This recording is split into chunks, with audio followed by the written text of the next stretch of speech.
How did we meet Lackey Kid? We met Lackey Kid in the beginning of our journey. My son was recently diagnosed with autism, and we didn't even know what autism was. We didn't even know where to begin to even figure out how to help him. I ended up coming across Lackey Kid through Facebook, and Lackey Kid had introduced me to some products they had on the market. The first product that we received from Lackey Kid was the chair band. The chair band helped us tremendously because my son had very active feet. He liked to kick a lot. We placed this at the bottom of the chair, and my son was able to balance his active feet on it. It actually came with two, so I keep one of these in my purse so when we're out, out at family members' house, at a restaurant, out wherever it may be, I can slip this on real quickly, and my son can bounce away on the chair band. Wonderful product. The second product that I received from Lackey Kid was the Wiggle Seat. The Wiggle Seat combined with the chair band was a game changer for us. It was the first time that our family was able to eat together all at one place. My son was usually a runner. He would run laps throughout the house. It would be quite stressful. It could be quite chaotic to get everybody to sit down at the table. And it was the first time in a very, very long time that our family was able to sit together as a family and have a meal. It was a huge milestone for our house.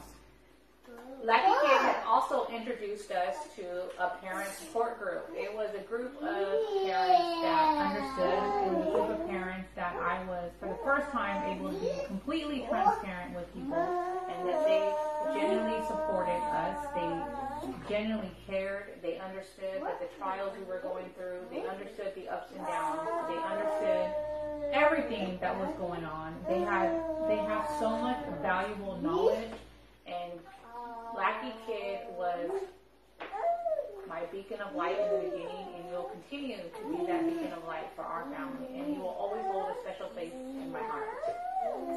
Yes. We all thank you very much, Lackey Kid. Say thank you. Thank you, Lackey Kid. Bye.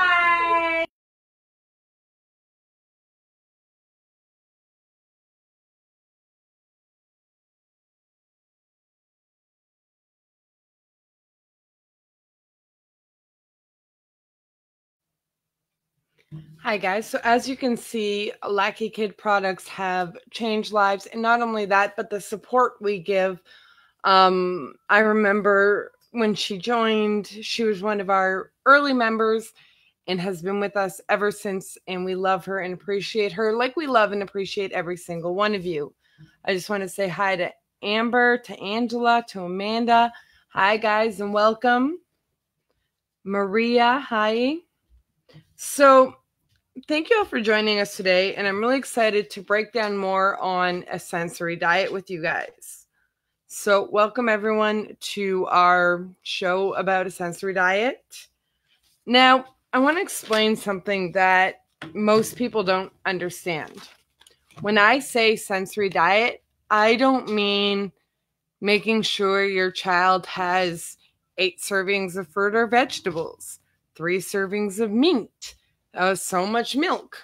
No, I mean the physical input that your child needs, that anyone needs. If you think about it, we all need that physical input every day. Melinda, hi, welcome. You just missed it. We used your family's video tonight for our show. But we all need that physical input. I know when I'm upset, I go to my husband. And what do? I get a hug. Because when he hugs me, I get that physical input that calms me and that makes me feel better. So as your body needs food to survive, you also need sensory input to survive. And I know it sounds funny, but it's true. Because all of your senses work together. And if they don't have what they need, there is failure. As some children have failure to thrive, you can have failure of the sensory systems. And it's honestly comes from not receiving that sensory input. If you look at babies that are born in other countries and put in orphanages that lay in a cot all day long and are handed a bottle when it's feeding time, and they learn not to cry. They learn not to ask for things. They learn that they're their own only source of support. So these children are lacking this physical input, and it really affects them. If you look at them later in life, it affects their social context, it affects them emotionally, all over the board. They are now affected. So you don't want that to happen at home. You want to be proactive with your sensory input. So you want to give your child that sensory input before they struggle or have a meltdown. As you saw in Melinda's video today, she uses the chair band, which is one of my favorites because it is affordable, it's durable, easy to use. I can honestly throw this in the sink with my dirty dishes and wash it, and it's clean. So I love this chair band. So Melinda uses it in a proactive manner. She has it on his chair for when he eats dinner, for when he does homework. They bring it to Grandma's house for dinner, and she just slips it on the chair so that, as she says, his busy feet are constantly getting the input they need. So that is taking your sensory diet and making his sensory needs a priority and being proactive instead of reactive. So being proactive is giving them the sensory input they need before anything happens. Reactive is giving the sensory input after a meltdown or after a stressful moment. So really knowing the difference is huge, and it's important. So I just want to say that. Melinda, I agree. Lackey Kid products have changed our home and our lives. And a real quick, hi, Riley. I love you too. Be good for Grandma. Sorry, Riley's watching in the other room with Grandma, apparently. Now, as sensory input is important at home, where you see busy feet, as Melinda says, or children have the need to be hugged and squeezed to feel comforted, to feel calm, and to get that input that they need, you need to have a sensory diet at school. Now, how do I have a sensory diet set up for school? Well, first, you would call an IEP meeting. Most of you know an IEP meeting is an individualized education plan. So this plan is built just for your child and their needs. So they tailor each IEP to each child. Now, when we do IEP meetings, I make sure that I talk about the products I want her to use. Riley's classroom this year actually has fidget bands on the chairs. We have balance ball chairs, which she uses for free time, for reading time. When a child is struggling, she sends their desk chair away and puts them on one of these. So these balance ball chairs, they have the legs and they sit stationary on the floor, and your child can rock, they can bounce, they can do whatever movement they need. Now, another product that Riley's teacher has and loves, especially for floor time, is our wiggle seat, which again, Melinda mentioned in her video. This thing has two different sides, one with more porcupine bumps and one with softer little bumps. This can be inflated as much or as little as you want for that needed sensory input. So do I feel bad asking my teachers to put Riley's sensory needs in her IEP? No, because they make her learn better. she's able to focus more, less meltdowns, less anxiety. So in all honesty, when I make sure her sensory needs are taken care of, her teacher has an easier time teaching her because she is ready to listen because she has that input.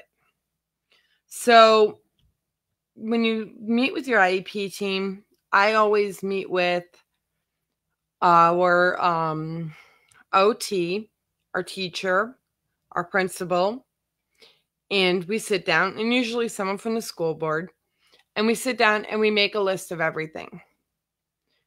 And we actually have another lady who comes into the meetings.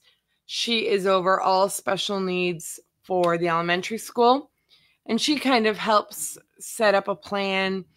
She takes into consideration everything and finds a way to make everything work. So first you would go to your IEP meeting and you would discuss what you want, why you want it, and how you feel it will help your child. Now, Maria, I will have Jason post the link to our online store or to Amazon where you can get our Lackey Kid ball chair. But we do sell these, and I will get the link to Maria tonight so that you can purchase your own ball chair. I'm telling you, this thing is incredible. As you see right below your comment, Maria, it's LackeyKid.com, and that is where you can go to purchase not only the ball chair, but every single item that Lackey Kid carries. Now, I want to talk about functioning better. So if you want to give your child a positive day, then have them do sensory input before school. For Riley, she wears a compression vest. She, before school, will sometimes bounce on the ball chair. She'll watch her cartoons while she moves, stuff like that. So she's getting ready for school, but she's also taking care of her sensory needs. And by giving that positive sensory input, you take away the need for them to go to school and get that negative sensory input. That's those negative behaviors that are sensory based that get our kids in trouble quite often. So I would add more positive sensory input that would remove the negative.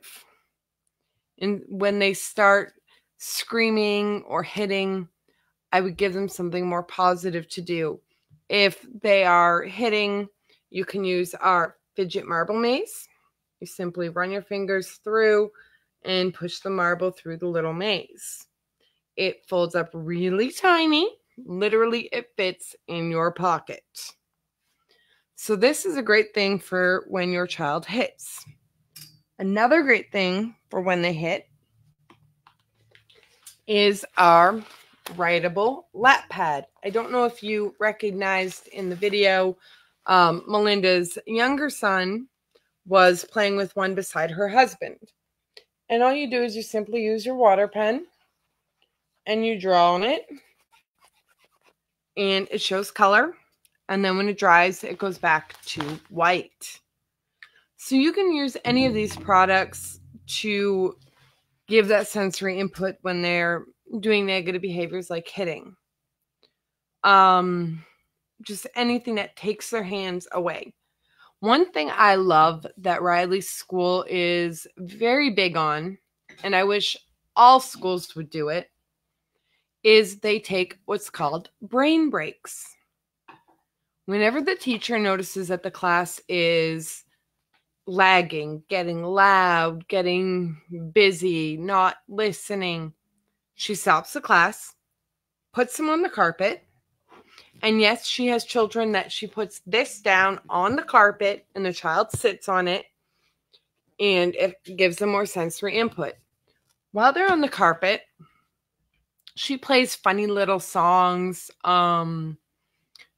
What Does a Fox Say? Or I can't remember all of them, but They use different popular songs and they break them down to short little parts, and they have them do the physical motion and sing at the same time so that they are getting that sensory input given to them during this brain break. And the whole class benefits because the entire class does it. So that's a really important part of Riley's day, because you can tell the days that they have a different teacher, a substitute teacher.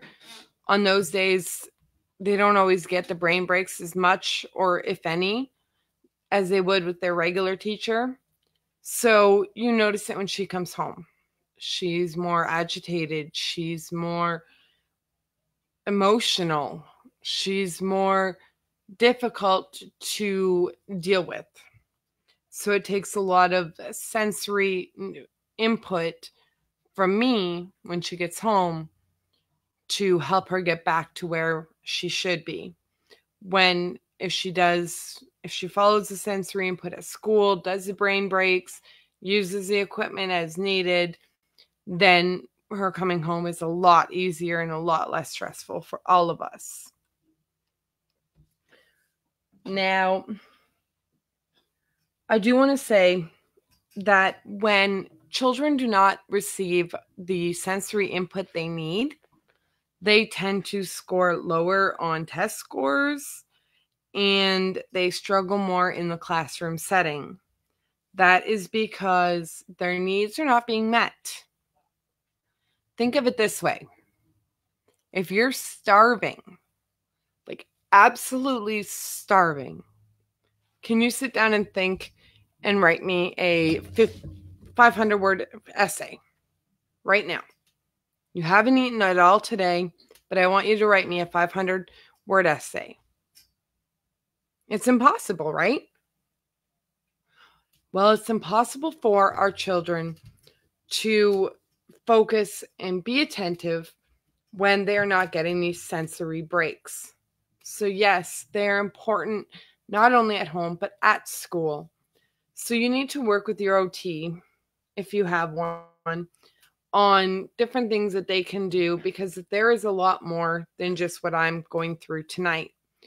If you follow us next week, we will have Matt,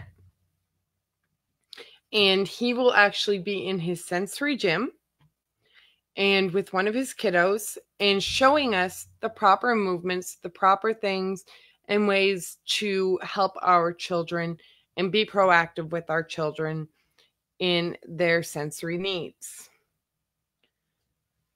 Now, again, there's a billion ways to get sensory input. I've only gone over a few. Matt, next week, we're going to focus directly on the sensory input and ways to receive sensory input. So again, catch us next week, because we will actually be doing all different sensory input activities and showing them and explaining why they are beneficial. Now, if you actually look around you, most environments provide their own sources of sensory input. When Riley goes to gym, there's a rock climbing wall, so she can get that for sensory input. In her classroom, again, they use wiggle seats, they use ball chairs, they use fidget bands, so she gets that. They use brain breaks. When we play outside, there's a lot. Throwing that basketball in the house, something as simple as Riley is obsessed with Swiffering the floor. You know, that Swiffer wet jet type thing? We give her one of those and she goes nuts. She also loves scrubbing baseboards. To her, that is positive sensory input. And to me, it's free chores being done by my child without her complaining. So it's a win-win for me. So check around you and look around where you are for natural sources of sensory input. Like at the park, they can run, they can climb, they can jump, they can swing, they can slide. So many different places do have that sensory input you can get. Now, yes, you can use fancy equipment. Of course, I showed you Lackey Kids sells tons of different equipment that you can pick from. I just found out this week, we are working on our product launches for this coming year for 2020. And I am so excited that we have some really great products coming up, and I can't wait to share them with you. Now, another product is the weighted neck pillow. It's about 3.5 pounds, and it gives us sensory input. You can use it while traveling. You can use it at a restaurant. You can use it at home. You can use it during dinner. It really works. I have a muscular degeneration disease, and we actually found out that after treatment, when my head is floppy and I can't hold it up straight, we put this on and I kind of lean back, and it really holds my head up. So it has dual purpose for us. And yes, as my husband says, he loves that for Riley, her sensory input is washing the floors, washing the baseboards. She loves it. And we benefit, she benefits. So it's a wonderful, wonderful thing. Now, if anyone has any questions, please let me know now before the show ends. So I want to kind of just go a little bit more. Again, if you have any questions about any of this, this is our discussion all month long. So don't worry. Next week, we will be showing different ways of giving sensory input. And the week after will be an open question and answer session with myself and Matt. And we will be sitting down and tackling those sensory diet questions. As Matt says, it's not so much a sensory diet as it is a sensory plan. Now, one of the things that popped up that's true is, did you know that you could have sensory motor breaks or opportunities written included as your child's IEPs? And that's what I'm saying, guys. Go to their IEP meetings and have them put that your child needs the wiggle seat when they are getting antsy. Your child needs a fidget band because, like Melinda's son, he has wiggly, bouncy feet. So those fidget bands on his school chair take away the bouncy feet, and they're fairly silent. So you can have sensory motor breaks or opportunities put into your IEP. A sensory motor break would look something like your child would move to another area and see how they react. And they would play with things. I walked into Riley's classroom, and there was a child struggling, and they grabbed one of these, our wiggle seats, and he actually laid on it. And he loves it, the feeling on his face. So he had it like this, like a pillow. So that was written into his IEP that he could have that needed item, and he could do that when needed. Now, question from the audience. How do I get that incorporated into her IEP when they don't see her autism? Alicia, that's kind of a double-edged sword, and it's kind of funny to me. She has an IEP, but she doesn't have autism. First, I would ask their grounds for giving her an IEP, because they actually have to follow certain guidelines to receive an IEP. And generally, autism is the reason your child gets an IEP. So that really kind of throws me off. I'm not quite sure how they do that when they don't see that she has autism. But you have to remember that you are part of the IEP team. Every single member in the IEP team has a say in everything. But ultimately, every member has to sign off, including mom and dad, or just mom or just dad. So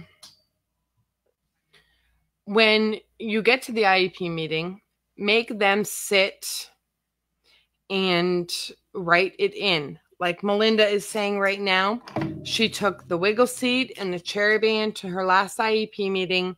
She let the teacher get to know the product. She let the teacher see the product at work, try it herself, and realize that it is actually beneficial. So the main thing, Alicia, is they need to see that these sensory breaks are beneficial to your child. If they don't have autism, say they have her listed under something completely different. Well, even ADHD needs sensory breaks.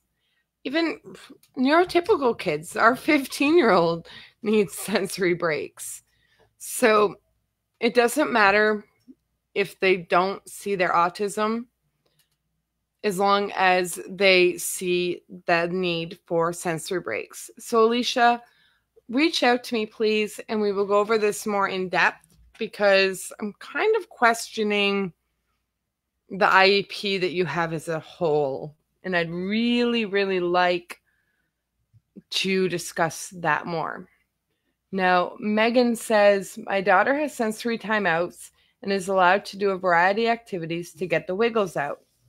I'm at an advantage. My husband is a special education advocate, but most parents do not know what kind of services their children are entitled to. Megan, you are so correct.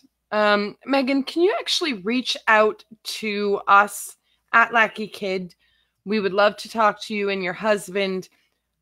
I'm all for advocating for our children, and I would love the chance to sit down with a advocate and really go over things and teach parents what your child needs and how to get what they need.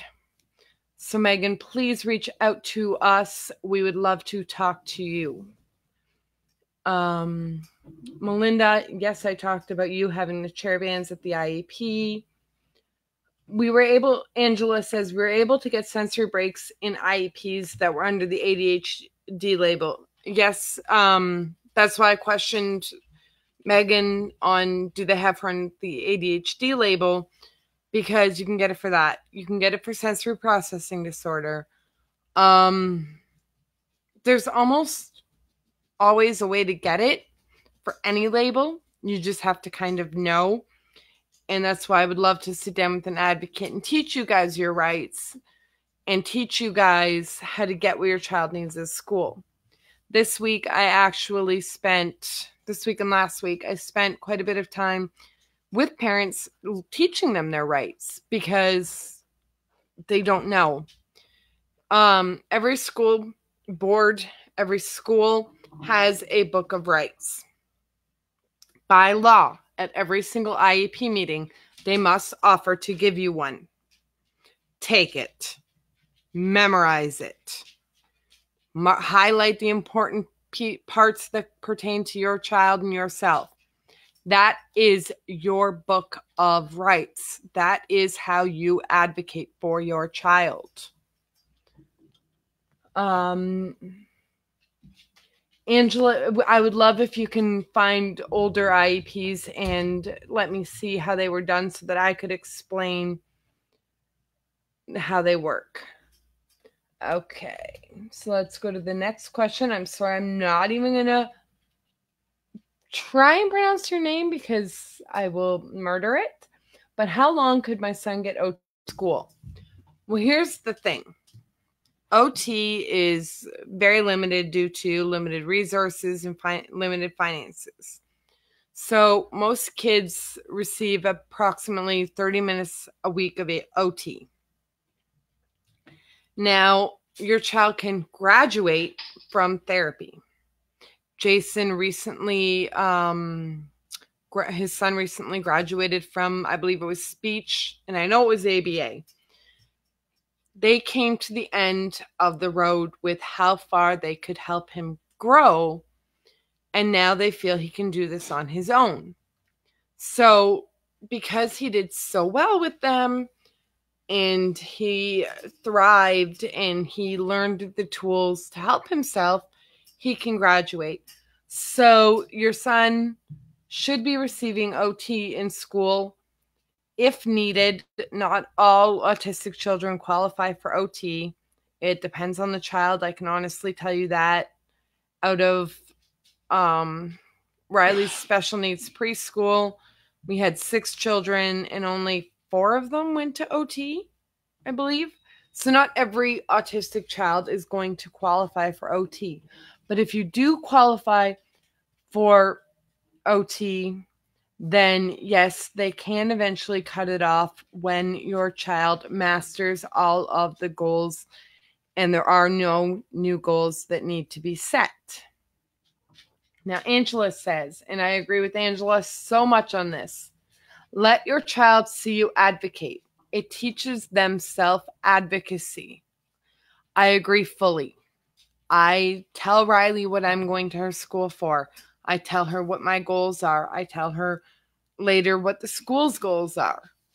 She is learning to tell her teacher now what she needs and why she needs it. So that is a key to everything. So now I'm sorry to say, folks, that we are at the end of the time we have this week. Don't forget, like I said earlier, Matt will be joining us next week. And he will be talking more about sensory plans and how to build one for your child. I'm just going to answer this one last question. He's going to middle school next year, but wants to graduate from OT. Well, that's something that honestly an IEP meeting is going to benefit from. And because he's moving from middle or elementary to middle, you're going to have a transition meeting. It's going to be how to move him from elementary to middle without a lot of stress and the smoothest as possible. So talk to your IEP team and see if he is able to graduate from OT and what needs to be done for him to graduate. Maybe he's not quite ready yet, but maybe you can work with him this summer and get him to the point where he no longer needs OT. So again, join us next week.